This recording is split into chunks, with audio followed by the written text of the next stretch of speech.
Pan card को आधार card से link कराना अनिवार्य है।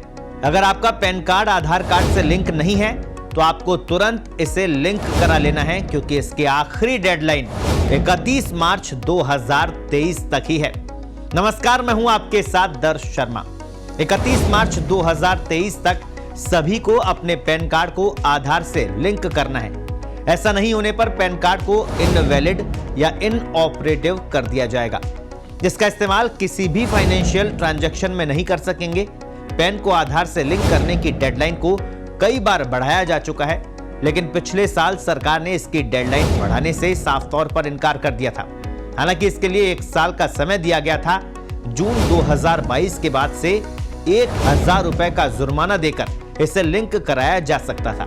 फिलहाल 31 मार्च 2023 तक का वक्त है, और इस बार अगर कोई भी व्यक्ति पैन को आधार से लिंक करने से चूक जाता है तो 1 अप्रैल 2023 से इसे अमान्य करार कर दिया जाएगा। अगर आपको याद नहीं है कि आपने पैन कार्ड को आधार कार्ड से लिंक कराया था या फिर नहीं, और इस बात की फिक्र में है कि कहीं आपका पैन कार्ड इनएक्टिव तो नहीं हो जाएगा, तो आपके पास तरीका है इसे चेक करने का। और वो तरीका क्या है, ये आपको बताते हैं। सबसे पहले incometax.gov.in पर जाएं। यहां पर आपको लिंक आधार स्टेटस के विकल्प को तलाशना है और उस पर क्लिक करना है। सामने खुली नई विंडो में व्यू लिंक आधार स्टेटस पर क्लिक करें। अगर आपका आधार पैन से लिंक्ड है तो आपको एक मैसेज डिस्प्ले होगा। आधार और पैन नहीं जुड़े हैं तो आप यहीं पर इन्हें लिंक भी कर सकते हैं।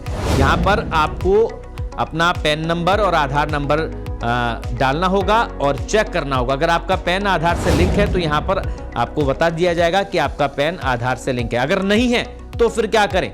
मान लीजिए आपका आधार से पैन कार्ड लिंक नहीं है, तो फिर आपको क्या करना है वो आपको तरीका बताते हैं। सबसे पहले इनकम टैक्स की वेबसाइट पर जाएं, जिसका पता हम आपको बता रहे हैं incometax.gov.in पर।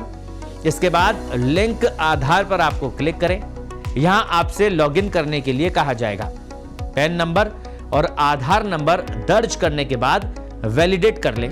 यहां पर आपको एक मैसेज शो होगा जिसमें 1000 रुपए की फीस के साथ में आपको पेमेंट करना होगा। इसके लिए आपको कंटिन्यू टू पे 2 ई टैक्स पर क्लिक करना होगा। यहां फिर से पैन नंबर आपको डालना होगा और दूसरे बॉक्स में उसे कंफर्म करना होगा। इसके बाद मोबाइल नंबर दर्ज करने के बाद कंटिन्यू पर क्लिक करना होगा। इसके बाद आपके मोबाइल नंबर पर आए ओटीपी को फिल करना होगा। अब आपके सामने टैक्स का पेमेंट करने के लिए 3 ऑप्शन दिखाई दे रहे हैं। यहां आपको पहले विकल्प यानी इनकम टैक्स पर ही क्लिक करना है, प्रोसीड पर क्लिक करना है। यहां आपको 2023-24 को सेलेक्ट करना है। फिर type of payment major head के सेक्शन में जाकर अदर रिसिप्ट 500 को सेलेक्ट करना है और उसके बाद आपको कंटिन्यू करना है। इसके बाद आपको ऑटोमेटिक अदर सेक्शन में 1000 रुपए फीस दिखाई देने लगेगी। पहले यहां पर मैनुअल सेलेक्ट करना पड़ता था, लेकिन अब ऑटोमेटिक हो गया है। फिर कंटिन्यू पर क्लिक करना है। यहां आपके सामने पेमेंट करने के बहुत सारे ऑप्शन नजर आएंगे, जिसमें net banking, debit card, RTGS समेत कई ऑप्शन है। ऑप्शन में यदि आपके बैंक का नाम शो नहीं हो रहा है या फिर आप फोन बैंकिंग या यूपीआई के थ्रू पेमेंट करना चाहते हैं तो फिर आपको पेमेंट गेटवे पर क्लिक करना है। यहां मौजूद 3 ऑप्शन में से किसी को भी आप सेलेक्ट कर लें और कंटिन्यू करें, जिसके बाद फाइनल पेमेंट पेज आ जाएगा। यहां पे नाउ पर क्लिक करें और टर्म एंड कंडीशन को एक्सेप्ट कर सबमिट टू बैंक पर क्लिक करें। यहां पेमेंट ऑप्शन सेलेक्ट करें और पेमेंट कर दें।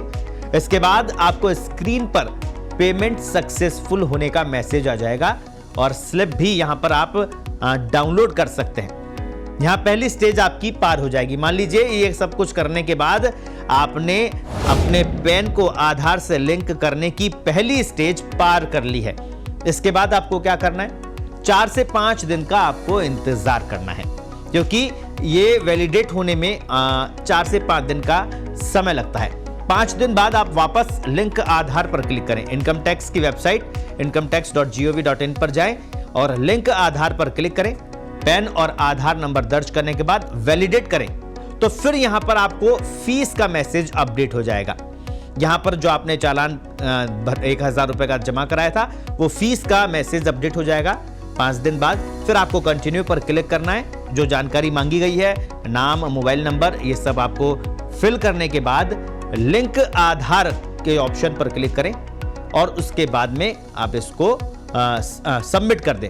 तो इसके बाद आपका पैन आधार से लिंक हो जाएगा। ध्यान रहे, ये सब काम आपको 31 मार्च से पहले ही करने हैं। 31 मार्च के बाद आपका पैन कार्ड आधार कार्ड से लिंक नहीं है तो आपका पैन कार्ड किसी भी काम का नहीं रहेगा। और अगर किसी काम का नहीं रहेगा तो क्या क्या समस्या है आपको इससे उठानी पड़ सकती है, ये भी आपको बता देते हैं। इनकम टैक्स रिटर्न फाइल नहीं कर पाएंगे आप। अगर आपका पैन आधार से लिंक नहीं है तो आप इनकम टैक्स रिटर्न फाइल नहीं कर पाएंगे। पेंडिंग रिटर्न भी प्रोसेस नहीं की जाएगी। अगर कोई रिफंड पेंडिंग है तो वो इशू नहीं हो पाएगा। हायर रेट पर आपका टैक्स काटा जाएगा। बैंकिंग ट्रांजैक्शन और अन्य फाइनेंशियल पोर्टल पर आपको कई तरह की समस्याओं का सामना करना पड़ेगा। तो तुरंत ही पैन कार्ड को आधार कार्ड से लिंक कर लीजिए। कुछ इसी तरह के वीडियो देखने के लिए आप बने रहिए हमारे साथ।